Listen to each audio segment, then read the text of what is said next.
আমি ধান বিক্ৰি কৰিছিলোঁ। এতিয়া আমি 2200 টকা ধানৰ আমি মূল্য পাওঁ। এইবাৰ সৰিয়হ আমি 5,500 টকা আপোনালোকৰ পৰা গভৰ্ণমেণ্টে কিনিব। সেইকাৰণে আমাৰ এই হাওৰাঘাট, আমাৰ ডকমকা, আমাৰ এই গোটেই অঞ্চলটোত খুব ভাল খেতি হয়। অহাবাৰৰ পৰা ধানৰ খেতিটো কৰিবই, লগত আপোনালোকে সৰিয়হৰ খেতিও বেছিকৈ কৰিব, কাৰণ আমি 5,500 টকাত সৰিয়হ আমি খেতিয়কৰ পৰা কিনি লওঁ। শ্ৰদ্ধাৰ ৰাইজ, আমি ল'ৰাক পঢ়ালো, ল'ৰাকটো চাকৰিও দিব লাগিব, হয়নে নহয়? ছোৱালীক পঢ়ালো, চাকৰিও দিব লাগিব। আজিকালি অসমত চাকৰিৰ কাৰণে 1 টকাও ঘোষ দিব নালাগে। 1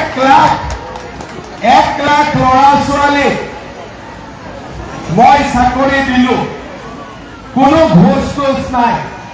কাৰ্বি আংলঙৰ ল'ৰা মেজিষ্ট্ৰেট হৈছে, DSP হৈছে, 1 টকাও কোনেও ঘোষ দিয়া নাই। এতিয়া 2024 চনৰ ভিতৰত মই আৰু 50,000 ল'ৰা ছোৱালীক চাকৰি দিম। 50,000, 1 লাখ দি উঠিলো, আৰু 50,000 চাকৰি আমি দিম। জুলাই মাহত পুলিচৰ ইণ্টাৰভিউ হ'ব, আগষ্ট ছেপ্টেম্বৰত গ্ৰেড 3, গ্ৰেড 4ৰ ইণ্টাৰভিউ হ'ব। এই বছৰতে মেজিষ্ট্ৰেট আৰু DSPৰ ইণ্টাৰভিউ হ'ব।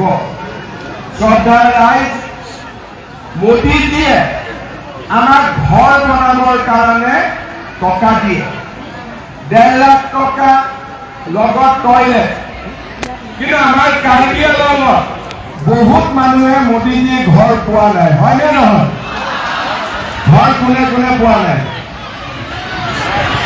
বাপৰে,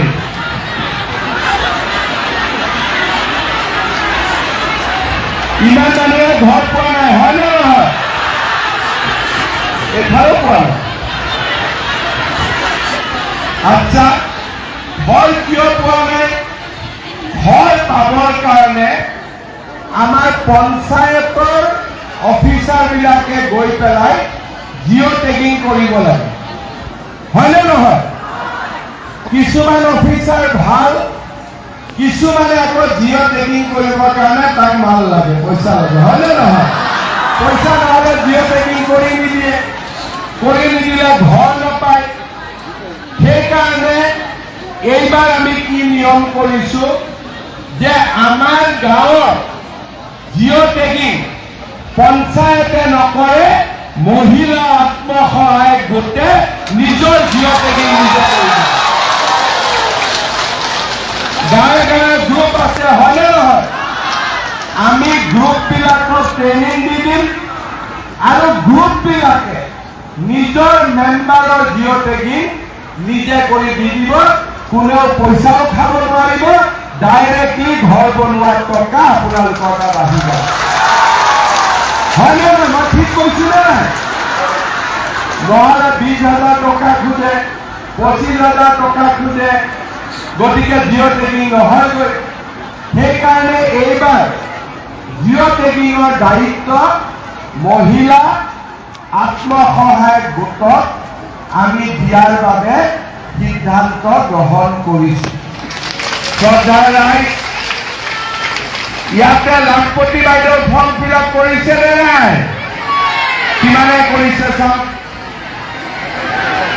বাপৰে, ভালো কৰিছে, কৰিছে, কৰিছে নে নাই? যিবিলাকে লাখপতি বাইদেউৰ ফৰ্ম ফিল আপ কৰিছে, এই মহিলাসকলে কেইদিনমানৰ ভিতৰতে বেংক একাউণ্টত পুতুং কৰি 10,000 টকা পাব। হ'ব, 10,000 টকাটো পালে গিৰিয়েকক কোনে কোনে দি দিব? গিৰিয়েকক কোনে কোনে দিব? গিৰিয়েকক নিদিব। 10,000 টকাটো পালে আপোনালোকে এই টকাটো লৈ ভাল কাম কৰিব। গাহৰি পুহিব, হাঁহ পুহিব, মুৰ্গী পুহিব, কাপোৰ বব আৰু যিসকলে এই 10,000 টকাটো ভাল কৰি ব্যৱহাৰ কৰিব তেওঁলোকক মই আৰু 25,000 টকা বেংকৰ প্ৰথম কিস্তি হ'ল 10,000। এই 10,000 টকা যোনে যোনে ভাল কৰি ব্যৱহাৰ কৰিব তেওঁলোকে পাব 25,000 টকা। বুজি পালে? এতিয়া মোক আপোনালোকক কওক যে আমাৰ এই সমষ্টিটোত অৰুণোদয় এতিয়াও কোনে কোনে পোৱা নাই? হাত দাঙক।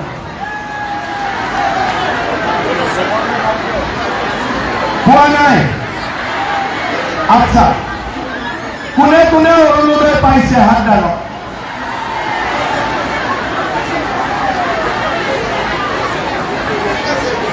পোৱাও আছে, নোপোৱাও আছে। এতিয়া পোৱাবিলাকেতো পাই যায় 10 তাৰিখে 12,500 টকা, হয়নে নহয়? পোৱাবিলাকে গাঁৱত কয় যে মোৰ অৰুণোদয়টো আহি গ'ল, নোপোৱাবিলাকে মনটো বেয়া কৰি থাকে, হয়নে নহয়? যে আমি নাপালো। আচ্ছা, ৰেচন কাৰ্ড কাৰ কাৰ আছে? হাত দাঙকচোন। চবৰে আছে? চবে বিনা পইচাত চাউল পাই আছে? আচ্ছা, এতিয়া আপোনালোকক এইবাৰ মই এটা কথা দি গৈছো। যোৱাবাৰ ইলেকশ্যনত আহোঁতে কৈছিলো যে আৰু 1,000 বঢ়াই দিম, প্ৰত্যেকটো MSC 1,000 কৰি অৰুণোদয় বঢ়াই দিম। কিন্তু 1,000 বঢ়াই দিলেও বহুতে অৰুণোদয় নাপায়। সেইকাৰণে এইবাৰ মই আপোনালোকক ক'ব খুজিছো যে যাৰ যাৰ ঘৰত ৰেচন কাৰ্ড আছে চবকে মই এটা এটা অৰুণোদয় দিম। বুজি পালে? ৰেচন কাৰ্ড কাৰ কাৰ আছে? হাত দাঙক। বিদ্যাদা চবৰে ৰেচন কাৰ্ড আছে? চবকে অৰুণোদয় দি দিম।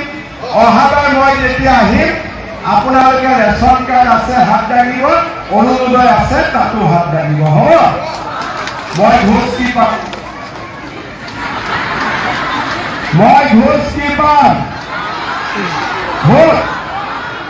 ভোটটোতো আপোনালোকে মোদীজীক দিব, কিন্তু মই যেতিয়া আপোনালোকৰ গাঁৱত আহিম আপোনালোকে মোক পিঠা বনাই খুৱাব লাগিব। এইটো ভোট, হ'ব?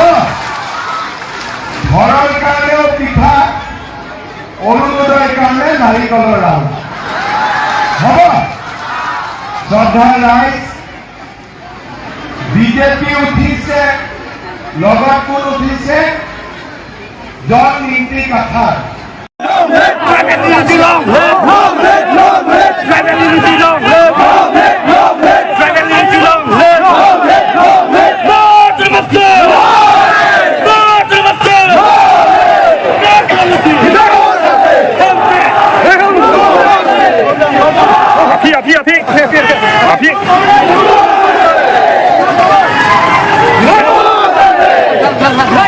Vai,